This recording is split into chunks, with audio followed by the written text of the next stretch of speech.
자, 이번 시간은 부동산 개발의 절차 관련한 쟁점들 확인을 해보도록 하겠습니다. 이 절차 등에 관해서는 거의 대부분이 위험이라고 하는 주제를 가지고 출제 쟁점이 나오게 됩니다. 그래서 나중에 이제 부동산 투자론이라는 주제를 공부를 하게 되면 금융위험이라고 하는 거, 그 다음에 유동성 관련한 부분이 하나의 이슈가 될 테고요. 그 다음에 또 하나가 사업상 위험, 이런 식으로 이제 분류가 주로 되게 됩니다. 자, 여기서는 약간 용어들이 달라요. 그래서 개발사업 과정에서 발생하는 위험에 관한 주제가 거의 대부분의 하이라이트 위치를 차지하고 있고요. 나중에 입지 분석이라고 해서 계산 문제 하나가 문제가 되게 됩니다. 그래서 자, 일단 우리가 부동산 개발의 절차라고 하는 것, 전체적인 그림 보면 문제 하나 가지고 이제 정리를 해야 되는데 아이디어 단계가 있고요. 예비 타당성 분석이라고 하는 것이 있을 테고, 부지를 매입한 다음에 타당성을 분석한다. 이런 식으로 이제 진행이 됩니다. 그리고 넓은 범주에서 소위 분양, 마케팅도 부동산 개발의 한 절차로 예시를 하게 됩니다. 그래서 예비 타당성 분석 파트에서는 뭐 다른 건 별 얘기 아니고요. 위험 관련해서 세 가지 쟁점이 문제가 됩니다. 그래서 먼저 법률 위험이라는 거, 시장 위험, 운영 위험이라는 용어를 쓰게 됩니다. 근데 이게 좀 골치가 아픈 게 나중에 투자론 파트에서는 이런 시장 위험, 운영 위험 등을 나중에 사업상 위험 이런 식의 용어를 써가지고 헷갈리게 돼요. 그런데 시험과는 별개지, 이 내용과는 별개의 문제로 이 파트에서는 문제 구성 자체가 법률적 위험, 이미 한번 지문 속에서 한번 보셨던 얘기인데요. 법률적 위험이라는 것으로 거의 다 귀결되게 됩니다. 자, 이것도 제가 학개론을 강의하시거나 책을 쓰는 분들의 기본 전공이 경쟁이다 보니까 시장 위험이나 운영 위험 이런 것들이 자기들은 너무 쉽게 받아들여지는 것이고, 좀 자기들을 보기에 어렵다고 볼 만한 게 법을 공부 안 했으니까 법률상 위험, 이게라는 게 약간 어렵게 받아들이는 거예요. 그래서 시험 문제는 항상 답이 법률상 위험을 가지고 지문 구성이 되게 됩니다. 그래서 법이라고 하는 것이 공법이라는 개념이 있고 사법이라는 개념이 있습니다. 그래서 우리가 부동산 공법 이렇게 공부를 하게 되는데, 사실 법은 민법을 제외하고는, 민법 상법을 제외하고는 다 공법이라고 해석을 하시는 게 합리적입니다. 약간 애매한 것들이 있는데, 그래서 이 공법이라는 것은 국가와 국민의 관계를 규율하는 법이고, 사법이라고 하는 것은 개인 간의 관계를 규율하는 법을 사법이라고 부르게 됩니다. 그래서 자, 법률적 위험이라고 하는 거, 자, 공법상의 위험이라는 개념이 하나가 이슈가 될 테고요. 그 다음에 또 하나가 사법상의 위험이라는 것이 있을 수 있다. 근데 시험 문제는 모든 문제가 바로 공법상 위험이라고 하는 것으로 귀결되게 되죠. 그래서 어떤 용도 지역이 변경될 위험이라고 하는 거, 이런 것을 가리켜서 공법상 위험. 또 하나가 이제 군사시설 보호구역에 포함돼서 개발을 못하게 될 위험, 이런 것을 공법상 위험. 그래서 군사시설 보호구역은 세법 공부할 때 한번 나오게 되는 주제고요. 학개론에서 한번 또 출제가 되게 됩니다. 군사시설 보호구역은 개발할 수 없는 토지다, 이런 의미를 가지고 지뢰 있고 이런 데들, 또 군부대 훈련하는 장소, 이걸 군사시설 보호구역 이런 용어를 쓰게 됩니다. 그래서 일단은 공법성 위험에서 용도적인 변경 등을 나타내는 위험, 이걸 공법성 위험. 그래서 자, 이용객이 확정된 토지를 구입하게 되면 이런 법률적 위험을 줄일 수 있다. 뭐 지문 잊어버리면 간간히 나오는 답이 되는 주제는 아니겠고요. 그 다음에 시장 위험, 운영 위험 안 보는 게 좋아요. 그래서 이거는 나와도 답이 안 돼요. 쉽기 때문에. 그래서 부동산 시장 자체에서 발생한 위험이라고 해서 공실률의 증가, 침체에 따른 공실률의 증가, 이런 것들이 우리 시험에 예시가 됐었고요. 그리고 또 하나 운영 위험에서 전반적인 나머지 위험을 총칭하여 부를 때 바로 운영 위험, 이런 용어를 씁니다. 근데 많이 안 나오니까 그저 모든 얘기가 법률상, 좀 더 구체적으로 공법상 위험이라고 하는 것이 하나의 포인트가 되게 된다, 이렇게 봐야겠고요. 자, 이게 첫 번째 출제 포인트. 두 번째 출제 포인트, 바로 자, 통제 가능한 위험과 통제 불가능한 위험이라고 하는 거. 내용은 많아 보이는데 요건 통제 가능한 위험 하나만 기억하시면 돼요. 그래서 개발업자가 부동산 개발 과정에서 여러 가지 위험에 노출되게 될 텐데, 그때 통제 가능한 위험이라고 하는 거 그냥 딱 한 가지밖에 없어요. 그래서 부실 공사에 따른 하자 담보 책임, 요것만 어떻다, 자기가 잘 하면 피할 수 있는 것이고, 나머지는 개인이 피할 수 없는 위험이 되게 된다. 굳이 이제 투자론 영역에서 검토를 하게 되면 이런 식이 되는 거죠. 체계적 위험과 비체계적 위험이라는 개념을 투자론에서는 얘기를 합니다. 그래서 체계적 위험이라는 것은 시스템 자체 위험이기 때문에 개별 투자자가 피할 수 없는 위험을 가리켜서 체계적 위험이라고 부르게 될 테고, 비체계적 위험은 투자 대안 특성 때문에 발생하는 위험이니까 피할 수 있는 위험을 뭐라고 한다? 비체계적 위험. 이게 이제 투자론 할 때 하는 얘기고, 개발론 할 때는 통제 가능한 위험, 즉 피할 수 있는 위험과 통제 불가능한 위험, 자기가 피할 수 없는 위험이라고 해서 요거는 내용을 하나하나 보는 게 중요한 게 아니라 뼈대를 미리 외우고 들어가야 돼. 개발론에서는 자 먼저 법률적 위험이라는 거, 시장 위험, 운영 위험에 대응해서 법률적 위험이라는 게 키워드가 되게 된다. 그 다음에 이제 두 번째 이슈가 통제 가능한 위험과 통제 불가능한 위험 해서 자, 요길래 한번 답이 됐어요. 부실공사에 따른 하자 담보 책임. 이것은 자신의 아파트를 잘 짓게 되면 어떻다? 피할 수 있는 위험이다. 나머지는 이제 볼 텐데 다 통제할 수 없는 위험입니다. 그래서 예를 들어서 매장 문화재 출처에 따른 위험 해서 삽질하는데 갑자기 문화재가 발견이 되게 되면 올스톱입니다. 큰일 나요. 그래서 이 문화재 같은 게 출처되면 공사가 중단을 해야 되거든요. 이게 나중에 주택법 이런 데를 가도 그런 게 나와요. 그래서 자, 아파트 건설 사업을 함에 있어서 기본적으로 5년 내 착공을 해야 된다. 그런데 중간에 문화재가 출토가 되게 되면 그 공사하고 나서 1년의 범위에서 공사기간, 착공기간 연장할 수 있다. 그때도 이제 하나 예시가 되는 게 주택법에서 나오는 개념이 될 테고요.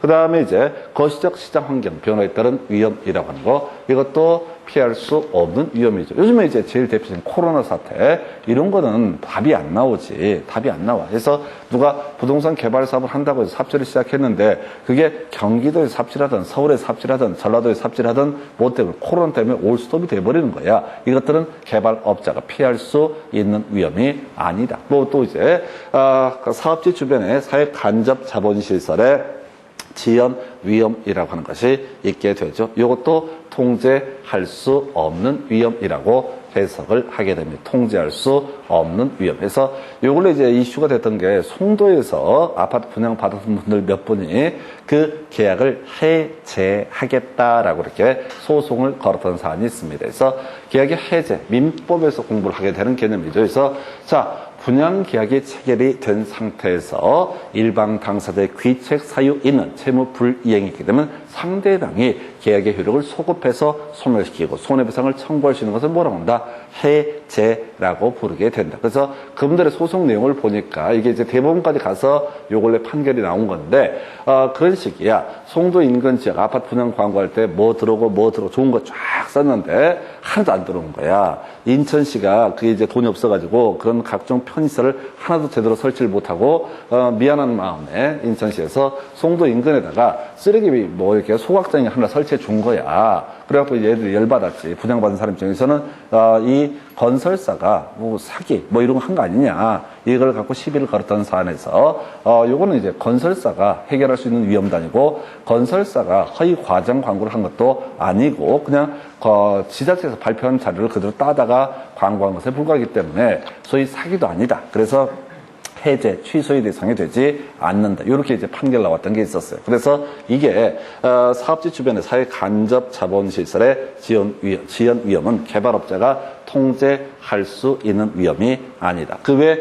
행정의 변화에 따른 사업의 인허가 지연 위험 나와 있죠. 해서 갑자기 규제가 세져가지고 인허가가 지연돼서 개발이 지연되거나 하는 위험, 이런 것을 가리켜서 통제 불가능한 위험. 소위 이제 우리 투자론 영역에서 접근하면 소위 체계적 위험과 관련되는 부분이다. 이렇게 가는 거예요. 그런데 이거는 이제 하나하나 보시면 이것도 썩 좋지가 않아요. 그냥 모든 얘기는 통제라는 키워드를 가야 돼. 여기서는 통제라는 게 키워드니까 통제할 수 있는 것은 부실공사만 통제할 수 있고 나머지는 다 어떻다? 통제할 수 없다. 요걸 하나하나 이제 지금 최근 문제에서 이게 지문 한번 사업의 인허가 지연 위험 이게 한번 나왔거든요. 그러면 앞으로 나올 문제 유형은 박스 쳐놓고 통제 가능한 위험과를 고르시오 또는 통제 불가능한 위험을 고르시오. 이런 식의 문제가 아마 예상이 되게 됩니다. 가장 정형화된 문제고요. 하여튼 이건 외우셔야 돼요. 개발론, 예비적 타당성 분석에서 자 기억해야 할 게 법률적 위험. 요즘에 잘 안 내고 있어요. 너무 쉬우니까. 그리고 나서 최근에 나왔던 것이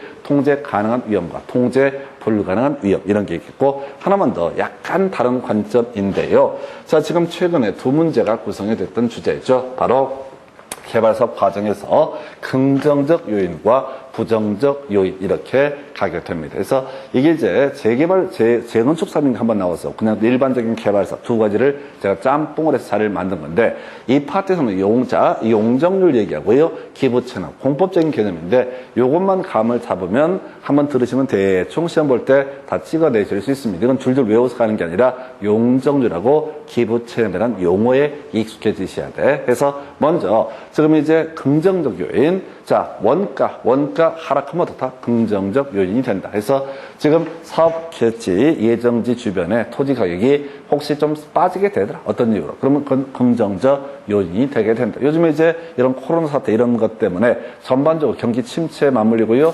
땅을 매도하겠다는 사람들 돈이 필요해서 좀 염가에 팔게 된다. 그러면 이제 개발업자 입장에서는 다행스러운 일이다. 이런 해석이 가능할 테고요. 자, 공사비 건설 자재 가격이 하락하면 긍정적 요인, 공사 기간의 단축도 긍정적 요인. 여기까지는 이제 거의 사회 같은 거죠. 근데 이제 이슈가 되는 법적인 요소가 필요한 게 용적률의 할증 또는 증가라고 하는 것은 긍정적 요인, 바로 공법적인 개념이 필요하죠.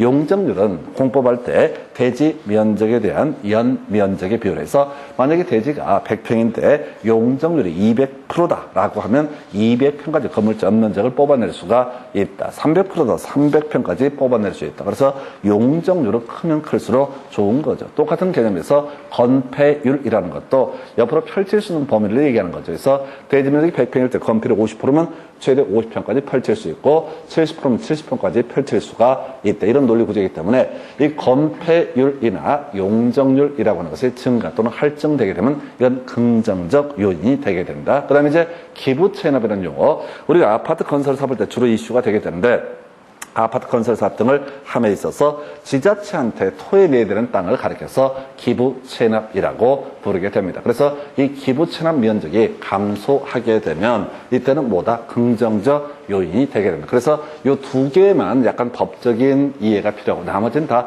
간단한 거죠. 자, 초기 분양률의 호조라고 하는 건 나와 있죠. 그래서 분양을 일부러 했는데 잘 팔린다. 그러면 긍정적인, 돈이 잘 도니까 우리 뒤에 정책론 얘기할 때 자, 선분양, 후분양 얘기를 할 거예요. 선분양은 완성되기 전에 팔아먹는 걸 뭐라고 한다? 선분양. 그래서 선분양 체제 하에서는 사업 주체의 입장에서, 건설업자 입장에서는 어떻게 할 수 있다? 자, 자금을 융통할 수 있는 장점이 있게 된다. 그런 게 있겠고요. 그 다음에 조합원의 부담금 감소, 재개발, 재건축할 때 하는 얘기입니다.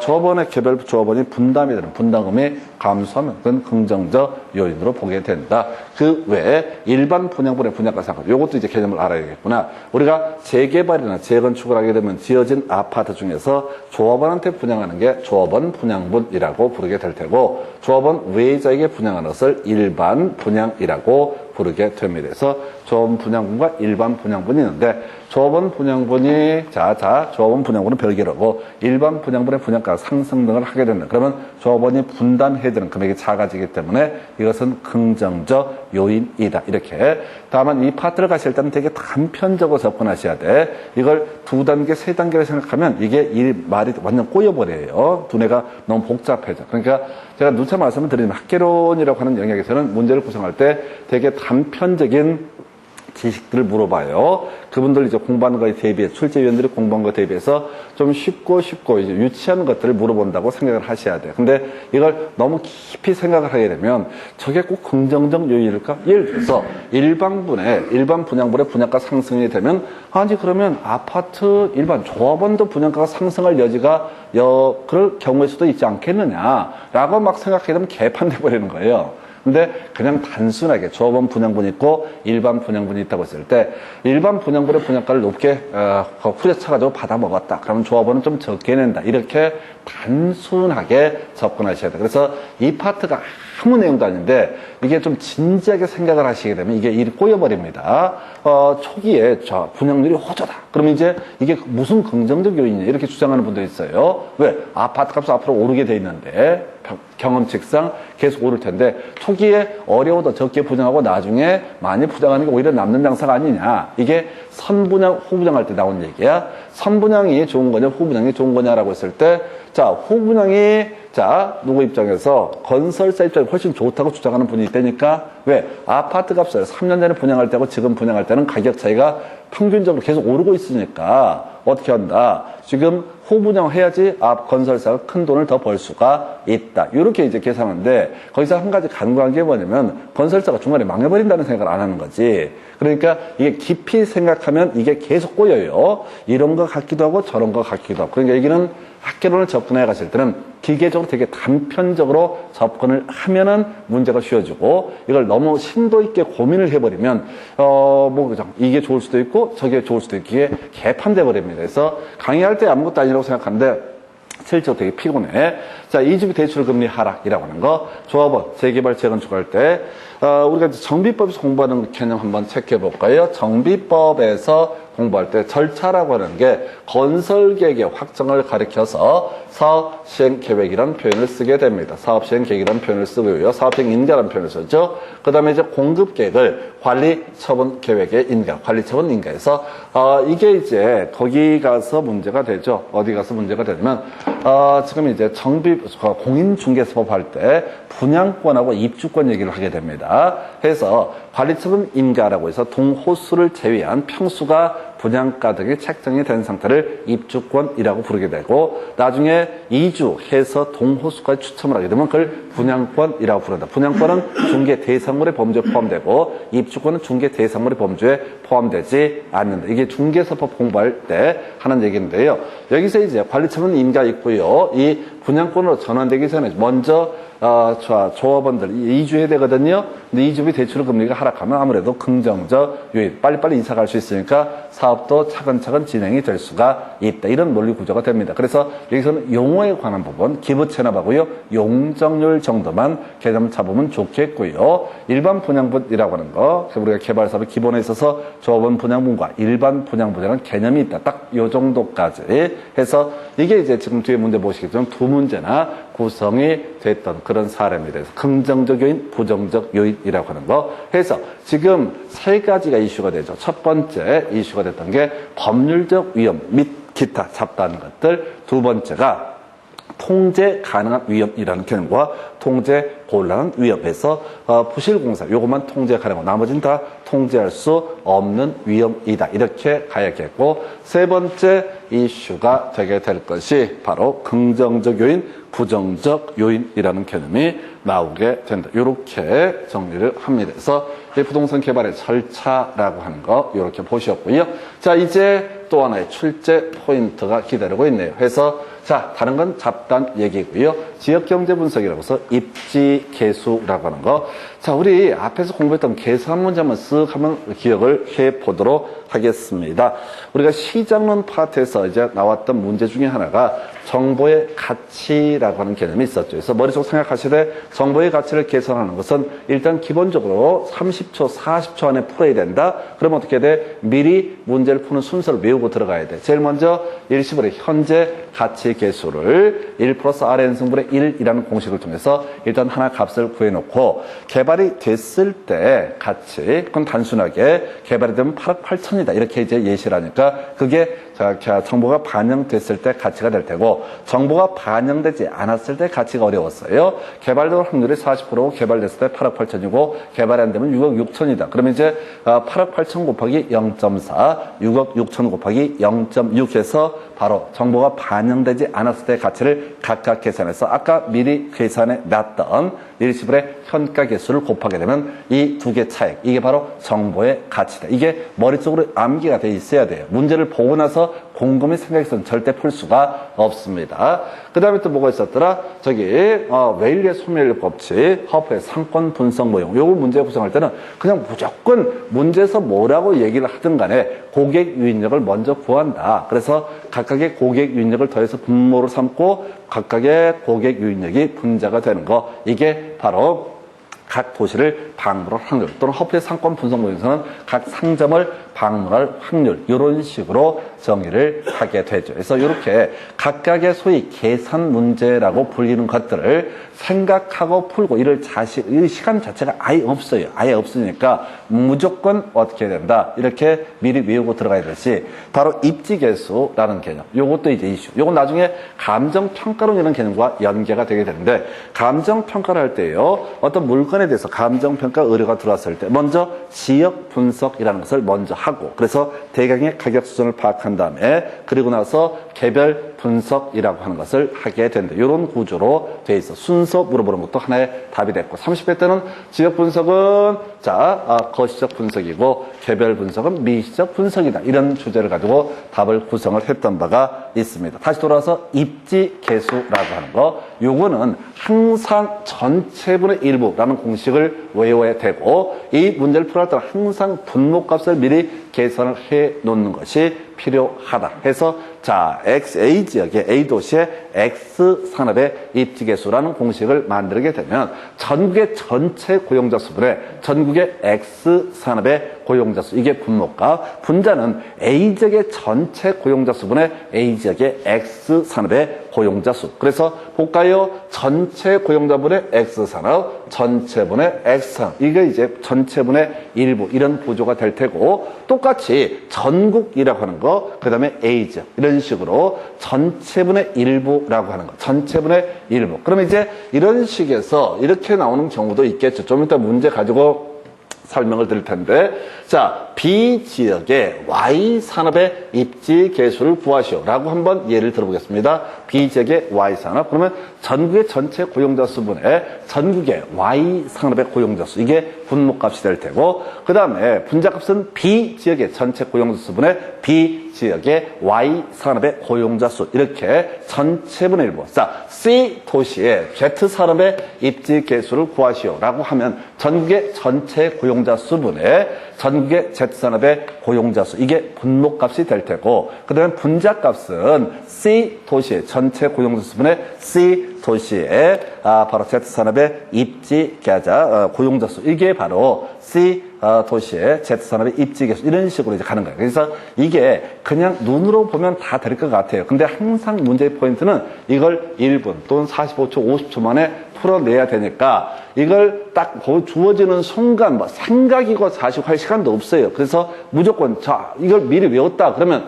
전국의 전체 고용자 수를 먼저 찾아내겠죠. 그다음에 만약 X산업이다 그럼 전국의 X산업의 고용자 수 그러니까 표를 보고 나서 어디 보자 이거 몇 명이요 이렇게 가는 게 아니라 미리 공식을 외운 다음에 바로 대입을 해야지 어떻다고요? 이 문제를 풀어가실 수가 있습니다. 이런 문제 나오면 거의 대부분의 수험생들이 풀지를 못해요. 왜?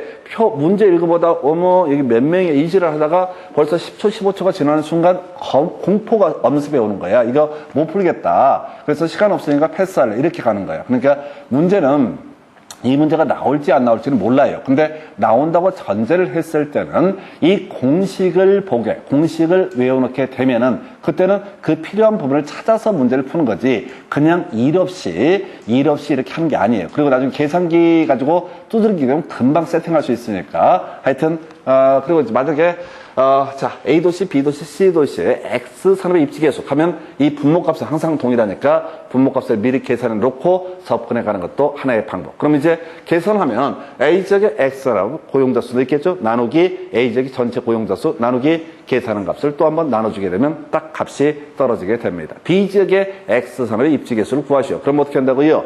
B지역의 X산업, B지역의 전체 고용자 수 나눠주고 그 다음에 계산해놨던 전체 분모값을 나눠주게 되면 어떻다? 이게 바로 B지역의 X산업의 입지계수. 내용 어렵지 않습니다. 그래서 사람들이 대충 보십니다. 이해가 되니까 저건 저렇게 하는 거구나. 아니요. 이게 내게 체화가 돼야지 진짜 이게 문제를 풀어 가실 수가 있다. 이렇게 설명드립니다. 그래서 이게 지금 이름하여 입지계수라고 해서 타당성 분석 타워에서 거의 유일한 주제. 이게 이제 지역경제 분석이 있겠고, 그럼 시장성 분석. 자, 한 7년 사이에 한 번 답을 뽑았나요? 바로 자, 흡수율 분석 이런 용어가 나오게 되는데 내가 개발한 부동산이 얼마나 미래에 잘 팔릴 것인가, 시장에 잘 팔리고 임대가 될 것인가를 따진 것을 흡수율 분석. 용어만 물어봅니다. 흡수율 분석. 자, 개발한 물건이 얼마나 시장에 잘 흡수가 될 것인가, 흡수율 분석. 그래서 이 흡수율 분석이라고 하는 것은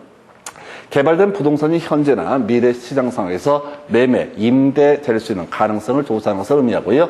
자, 이거 이제 그냥 과거, 점치는 건 아니고요. 과거의 데이터를 분석을 해서 종극적으로 과거의 데이터의 추세를 통해서 앞으로 얼마나 분양이 될 것인가를 확인해 가는 과정, 이걸 바로 흡수율 분석. 그래서 여기서는 뭐 다른 건 의미가 없어요. 지문 한두 개 있는데 큰 의미는 없겠고요. 요거 이제 착수 여부, 아주 오래전에 나왔던 건데, 개발 사업에 대해서 어떤 일정한 수익률이 개선이 된다라고 했을 때 개발업자에 따라서 뭐 개발할 수도 있고 안 할 수도 있다. 만약에 4% 수익률이 예상이 된다. 그랬을 때 어떤 사람은 뭘 할 것이다. 4%는 괜찮아라고 투자를 할 수도 있겠고 개발할 수도 있겠고 4%는 돈이 안 된다고 해서 개발을 안 하는 경우도 존재할 수 있겠다. 그래서 이렇게 개념을 잡게 됩니다. 그래서 여기는 이제 흡수율 분석 7년 동안 한 번가 구성이 됐었고요. 그 다음에 입지계수에서 지역경제 분석이라고 해서 요걸 가지고 지금 작년에 나왔던가 하여튼 토탈 2번 출제가 되게 됩니다. 그래서 이게 각각의 뭘 하고 말고의 문제가 아니라 시간 많고 할 일도 없는데 계속 단순화시키는 작업들 계속해서 특히 공식 문제는 절대 이건 틀리시면 안 됩니다. 아무리 공식이 한 8문제 내외가 출제가 되게 되는데 그중에서 평균 2문제는 못 풀어요. 투자론 이런 데서 더럽게 어렵게 내릴 때가 있어. 근데 그걸 제외하면 나머지 6문제는 조금 숙달되면 딱딱 떨어져요. 그리고 계산 문제가 8문제에서 한 6문제가 커버가 되잖아요. 학교는 전혀 문제가 되지 않습니다. 근데 대부분 수험생들이 계산 문제를 피해요. 두려우니까 계속 피해. 그리고 한두 번 풀어보고 알 것 같다고 착각을 하고 될 것 같으니까 아니야. 그냥 계속 그게 문제가 앞에서 경제론 할 때도 계산 문제 하나 보셨는데 어느 쪽이 됐든 간에 계산 문제 버리시면 안 됩니다. 그 중에 하나가 바로 입지 계수 전체분의 일부라고 하는 거 공식 외우고 들어가셔야 됩니다. 여기까지가 부동산 개발의 절차 등에 관한 문제. 자, 문제 가지고 보겠습니다. 그래서 이 문제는 26회 나왔는데 큰 의미는 없고요. 자, 부동산 개발 사업의 일반적인 진행 순서 적절한 것은에서 제일 먼저 바로 나오는 게 사업 구상 단계가 될 테고 예비적 타당성 분석이라고 하는 거. 그 다음에 사업 부지 확보하고요. 타당성 분석, 건설 뭐 이런 순서로 가게 됩니다. 근데 이런 문제는 사실은 그 시험을 기준으로 봤을 때 약간 수험생들을 겁주는 문제입니다. 내용이 어렵고 뭐 알고를 떠나서 그동안 한 번도 나오지 않았던 그런 문제 유형이 바로 개발 절차 해서 16년 동안 좀 특이하게 나왔던 그동안 한 번도 안 냈고 26회 때가 출제가 되고 그 후로도 내지 않는 패턴이 이 아이가 되겠습니다. 그래서 하여튼 뭐 이건 사업 구성, 디귿, 니은, 기억, 그 다음에 리얼, 디귿, 니은, 기억, 리얼, 그 다음에 리얼. 이 순서인데 큰 의미는 없는 문제. 자, 그 다음에 이제 검토 드릴 문제가 이런 문제가 있습니다. 자, 부동산 개발의 위험 등에 관한 설명, 틀린 것을 고르시오. 그래서 1번, 워포드라고 나타난 부동산 개발의 위험을 법률 위험, 시장 위험, 운영 위험 등으로, 비용 위험 등으로 구분을 하고 있다. 뭐 별 의미 없고요. 2번 지문요. 부동산 개발 사업 추진은 많은 시간이 소요되므로, 자, 다양한 위험에 노출되게 된다. 뭐 그렇다 치고요. 세 번째 이슈. 부동산 개발 사업 진행 과정에서 행정의 변화에 따른 인허가 지연 위험이라고 하는 것은 관리할 수 있는 위험에 해당한다. 틀렸죠? 해서 통제할 수 있는 위험, 관리할 수 있는 위험이라고 하는 것은 한 가지밖에 없었습니다. 부실공사에 따른 하자담보 위험. 요것만 하자담보 책임. 요거 관련해서만 관리할 수 있는 위험. 자, 이게 28회 때 나왔거든요. 지금 29회, 30회 안 나왔거든요. 제일 유력한 문제 중에 하나가 바로 관리할 수 있는 위험 또는 통제할 수 있는 위험이라는 주제 해서 이게 나왔어. 그럼 이제 이 문제가 나오면 확률상 앞으로 다시 뽑으면 뭐라고요? 기억, 니은, 디귿, 리을 해놓고 나서 뭐라고요?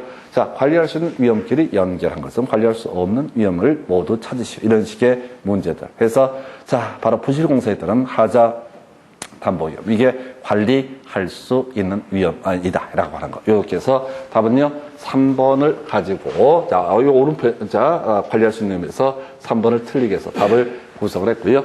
자, 법률 위험을 최소화하기 위해서 이용객이 확정된 토지를 구입하는 것이 유리하다 해서 오른편.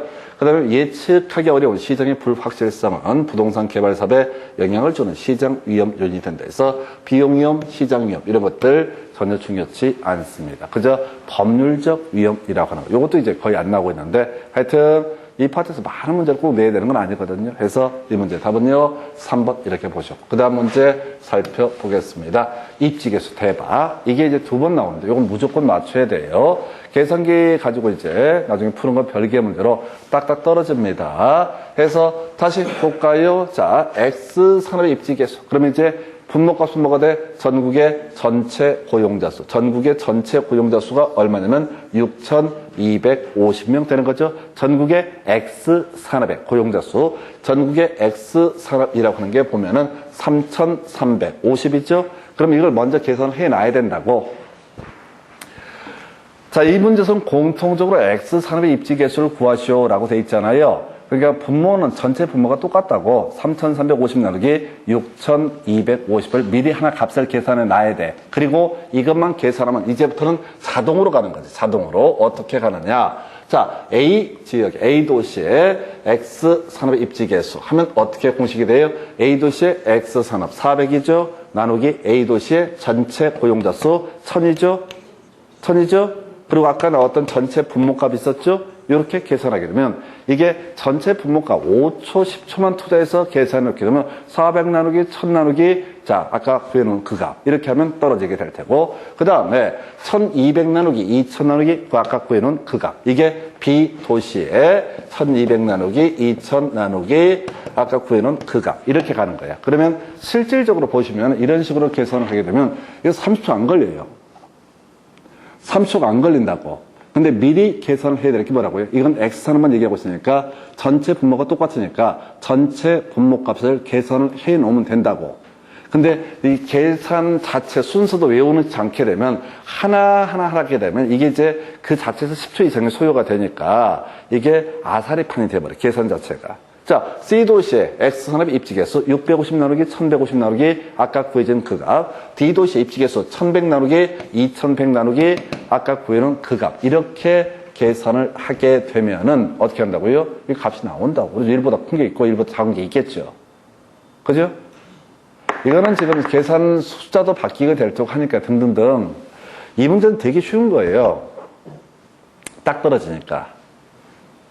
그래서 이렇게 이건 이제 답은 한번 체크를 한번 해보시면 좋겠고 제가 교재에도 표시해놨으니까 참고를 해주시고 다시 자 입지 개수 계산 공식이라고 하는 거 다시 봐야 되죠. 요거 자 전국의 전체 산업의 고용자 수분의 전국의 X 산업의 고용자 수 이게 전체 분모값 그 다음에 A지역의 전체 고용자 수분의 A지역의 X 산업의 고용자 수 이게 바로 뭐라고요? 입지 개수. 그러니까 이 문제처럼 X 산업으로 한정하면 분모가 통일적이니까 미리 이 값을 구해놓고 짝짝짝 나누게 되면 그 계산기 가지고 그냥 자동으로 떨어지게 되는 겁니다. 이걸 생각을 해서 푸는 게 절대 아니에요. 그리고 이게 조금 숙달되면 해볼만 해요. 그래서 그러니까 같은 문제인데 그걸 한 5번 계산기 연습을 해보시라고 그 과정에서 아예 문제 푸는 순서 자체를 다 기억을 하게 됩니다. 그래서 이런 게 수험생들 대부분이 당분간에 시험 보다가 될 것 같았었는데 안 되고 힘들어하는 문제가 되게 됩니다. 그래서 이렇게 개념을 보셨고요. 자, 그리고 나서 지금 이 문제 보셨고 그 다음 문제 보시게 되면 A지역의 X산업과 B지역의 Y산업의 입지개수. 그럼 이제 A지역의 X산업의 입지개수. 자, 전체분의 전국의 전체가 얼마가 되죠? 400 되는 거죠? 400 되는 거죠? 400분의 전국의 X산업의 고용자 수가 얼마가 되는 거예요? 전국의 X산업의 고용자 수가 242 되게 되는 거죠? 전체분의 1부니까 A지역의 전체 고용자 수가 얼마? 200 A지역의 X산업의 고용자 수가 뭐예요? 100 이렇게 가는 거죠. 계산기를 두들기는 별개의 문제로 이게 A지역의 X산업의 입지 개수를 구하는 공식이라고요. 계산기 좀 버벅이 상관없어요. 이게 이제 공식 알고 있으면 그냥 하면 되는 거예요. 자, 보니까 또 뭐라고 써? B지역의 Y산업. 그럼 이제 분모도 Y산업이 돼야 되죠. 분모도 Y가 돼야 되죠. 자, 그래서 자 이거를 분모를 보게 되면 이건 이렇게 가야 되죠. 전국의 전체 고용자 수가 얼마예요? 400명 되는 거죠. 전국의 Y산업의 고용자 수가 지금 보니까 160명 나와 있죠. 이게 분모값. 한편 B지역의 전체 고용자 수가 얼마예요? 보니까 200명. B지역의 Y산업의 고용자 수가 얼마?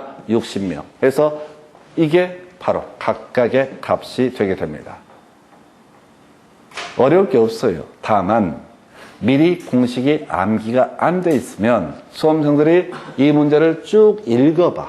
X산업, Y산업, 이거 읽어봐 버리면 게임 끝나는 거예요. 눈에 안 보이거든.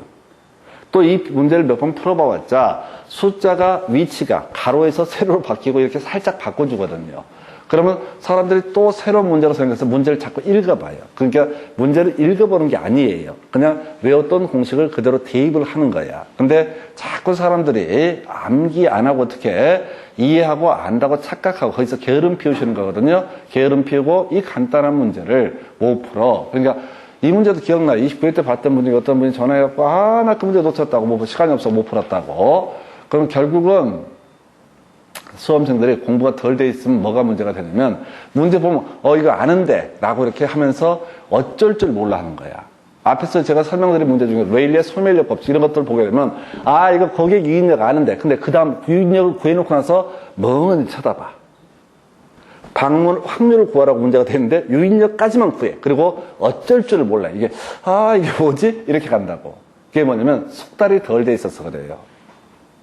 그래서 이게 시험이라고 하는 게 제가 이제 몇 년 보니까 3수, 4수, 5수 하는 건 부지기수야.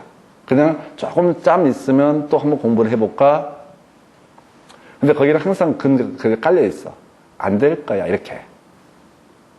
그러면서 주로 어려운 것들을 하십니다. 그리고 이런 것들은 되게 간단해 보니까 자기가 안다고 생각하고 설렁 넘어가. 그리고 맨날 어려운 위주로 가. 그럼 이제 시험에서는 그렇다고 어려운 걸 맞추고 말고의 문제. 어려운 문제는 개수가 얼마 안 돼요. 쉬운 문제를 계속 놓치는 거야. 그게 실수였다고. 그게 억울하지, 자기는. 충분히 실력 있는 사람인데 실수로 벌써 개론에서 7, 8문제 나갔다고 쳐봐. 그래 떨어졌다고 쳐봐. 약이 바짝바짝 올라. 그럼 내년에 또 한 번 해. 그리고 어떻게? 더 노력을 해. 어려운 거 위주로. 쉬운 건 안 해. 저는 산수를 못 하는데요. 이게 무슨 산수예요. 공식 문제지. 계산이 아니라 공식입니다. 대신 숙달이 대신. 이게 2문제 나왔어요. 답은 제가 교재에도 표시를 해놨고요. 자, 그 다음에 이제 검토 드릴 것이 부동산 개발 사업 시 분석할 내용 등에 관한 설명 틀린 것에 대해서 이게 좀 어려워서 추세를 파악하는 것이다. 라고 되어 있죠. 자, 미래 추세를 파악하는 거. 이게 뭐가 된다고요? 바로 흡수율 분석이라고 하는 거. 이게 어렵습니다. 이게 민감도 분석은요, 위험의 크기를 측정하는 방법이에요. 그래서 나중에 투자론 할 때 분산 표준 편차 민감도라고 하는 거. 그래서 내용은 아무것도 없어요. 여기 자리에, 이 자리에 뭐가 흡수율 분석이 들어가면 되는 거야. 그래서 이 지문을 틀리게 뽑았어. 근데 이제 좀 옛날 문제일 거예요. 25회 때. 흡수율 분석. 그러면 이제 흡초! 이렇게 합시다. 흡초. 흡수율 분석은 뭐다? 추세, 그것도 미래, 장래 추세를 파악하는 것. 아니, 저기 보면 써있잖아. 복도 이런데. 자, 금연, 이렇게 해서. 흡연 금지 써있잖아요. 여기다 흡연 말고 흡초해서 흡수율 분석은 뭘 하자는 거다? 추세를 파악하자는 것이다. 문장 외우려고 하지 마시고 단어대로 가셔야 됩니다. 그래서 흡수율 분석은 뭐다? 추세를 파악하는 것. 여기서 바꿀 수 없는 단어는 추세거든요. 추세라고 하는 것. 이것도 이제 과거의 추세가 목적이 아니라 미래의 흡수율, 미래 추세를 파악하게 하는 것이 뭐가 된다? 흡수율 분석. 이런 게 제일 짜증나. 별 내용도 없는데 단어 하나를 외우고 있어야 되니까 뭐 저런 거랑 같은 거지. 그 중고등학교 때 만났던 애들 중에서 오다가다 길거리 만났는데 저 새끼가 날 중학교 때 때렸던 기억이 있어. 또는 이제 반가운 느낌도 없잖아, 있어. 근데 그거 있잖아요. 이름이 기억이 안 나. 이름이 기억이 안 나. 저 새끼 이름 뭐였더라, 이렇게. 그런 거 똑같아, 이런 게. 내용이 별로 없어서, 포인트가 없어서 힘들어요. 흡축라고 해서 흡수율 분석은 뭘 하자는 거다? 추세를 파악하자는 것이다. 그것도 미래 흡수율, 미래 추세를 파악하자는 것. 이게 1번 틀리게 뽑았고요. 시장 분석은 수요, 공급을 검토하는 것. 찾아볼 거 없어요? 시장 분석은 수요나 공급을 검토하는 것. 시장성 분석과 흡수율 분석 같은 말이에요. 내 물건이, 이 물건이 얼마나 시장에서 먹힐 것인가를 따져 묻는 걸 뭐라고 한다? 시장성 분석 또는 이걸 달리 표현하면 흡수율 분석이라는 용어를 쓰게 됩니다. 근데 문제가 벌써요. 25회 때, 24회 때 좀 오래전 문제들은 좀 구질구질한 느낌이 없잖아 있습니다. 좀 유치하게 구성하는 그런 경향이 있어요. 자, 그 다음에 예비적 타당성 분석, 개발 사업으로 인해서 예상대로 수입과 비용을 계략적으로 계산해서 수익성을 검토하는 것 해서 이런 얘기. 그러니까 예비적 타당성 분석에서는 아까 위험, 법률적 위험이라고 하는 거 또는 관리 가능한 위험, 통제 가능한 위험 또는 통제 불가능한 위험 등을 구분 짓는 거, 이런 것들이 있을 수가 있겠고요. 그 다음에 이제 인근지역 분석이라고 하는 거, 부동산 개발에 영향을 미치는 환경 요소, 현황을 전망 분석하는 것이 돼서 앞으로 시험 볼 때마다 매번 새로운 느낌을 줄 지문들, 포인트가 없기 때문에 별 의미가 없는 지문. 흡수에서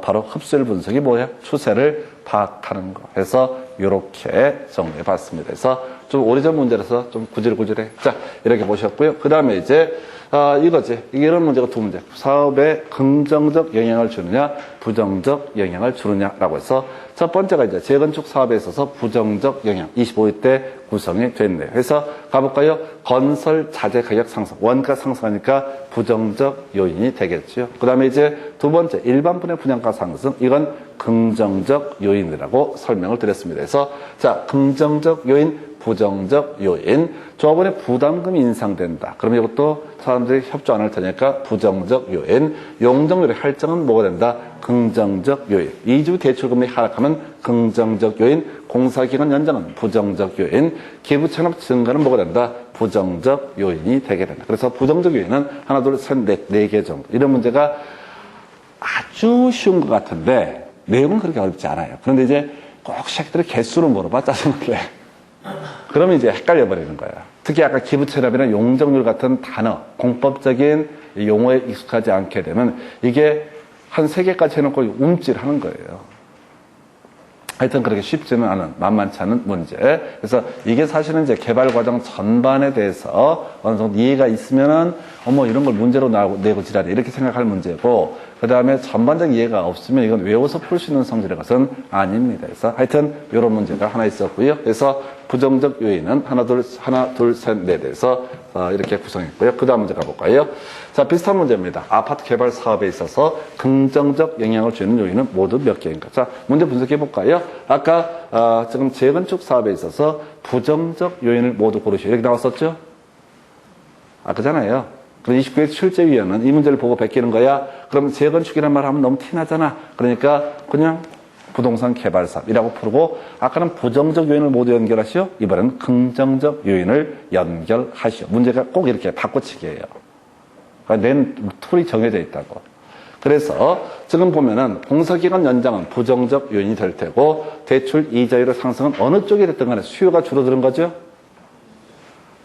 대출 이자율이 상승하면 수요가 그만큼 줄어든다고요. 개발에서 분양할 가능성이 떨어진다고요. 그러니까 부정적 요인 될 테고, 초기 분양률의 저조도 당연히 지금 선분양 제도에서는 미리 분양, 돈이 융통이 돼야 되는데 부정적 요인이 될 테고, 인허가시 용적률 증가는 긍정적 요인이 될 테고요. 그 다음에 자, 매수 사업, 예정 사업 부지 가격의 상승은 부정적 요인, 원가가 올라가는. 그래서 긍정적 요인 몇 개? 1개. 이 문제 더럽게 어려웠어요. 왠지 아세요? 1개라서 어려워요. 1개라서 어렵다고. 사람 심리가 그래도 한 2개쯤은 되겠지라고 생각한다고. 그죠? 객관식 문제 출제할 때 습관이 한 5개나 6개가 있으면 한 2개 부정적 요인, 한 4개 긍정적 요인. 이게 생활이 돼 있는데 제일 짜증나는 게 0개, 이게 딱 던질 때가 있어. 그러면 마음이 뭔가 하나쯤은 있어야 될 것 같고, 이게 1개 나오면은 약간 찜찜해. 그럼 어떻게? 다시 한번 봐. 그리고 나중에 보면 우리 감정평가원 가다 보면 그런 게 있어요. 원가법에서 이 부동산의 가액을 구하시오라고 해서 한 해 30%씩 감가가 발생한다. 이렇게 던졌죠. 그러니까 어떤 분이 와서 저한테 물어봤다니까요. 이럴 수는 없겠죠? 왜냐면 한 해 30%씩이 돼버리니까 1억짜리 부동산이 2년 지나니까 4,500이 됐어. 문제 답이. 근데 그분 입장에서는 너무한 거야. 1억짜리 부동산인데 2년 지났다고 4,500이 가치가 돼버려? 그래서 약간 심심한 거야. 차라리 한 8천이나 7천이다. 그러면 대충 답 생각하고 별 의심 없이 넘어가는데 2년 지났는데 4,500이 돼버렸어. 그래서 오죽하면 저한테 와서 상담 비슷하게 얘기하는 거야. 일단 4,500은 알겠는데 이런 일은 없겠지요? 이렇게. 그 왜 그러냐면 이상하니까. 이런 것도 그래요. 0개. 똑같아요, 확률은? 내용을 모른다고 했을 때 1개든 2개든 이거 확률은 똑같다고요. 이런데 선입관에서 벗어나셔야 돼. 아, 요즘 문제 경향이 꼭 그런 식이라고. 연계, 이렇게. 그래서 지금 보니까 아까 5회 때 문제가 나왔었죠. 그 다음에 29회 때 보고 베낀 겁니다. 그리고 약간, 아까는 부정적 요인끼리 건 몇 개인가? 여기서는 긍정적 요인은 몇 개인가? 그리고 왜 아까 재건축에서 부동산 개발 사업 약간 바꿔치기 하는 거예요. 그래서 이런 식의 문제를 무조건 맞춰야 된다는 거예요. 어떤 문제가 나올지 모르지만은 이렇게 유형화된 문제는 100% 다 맞추셔야 돼요. 방법은 단순 반복하시는 겁니다. 계속 같은 주제 가지고. 그러면 약간 변형시켜도요, 대강 때려잡을 수 있습니다. 그 정도 보셨고요. 자, 그리고 나서 이제 자, 여기까지 보시고 잠시 끊었다가 마케팅부터 이어서 설명을 드리겠습니다.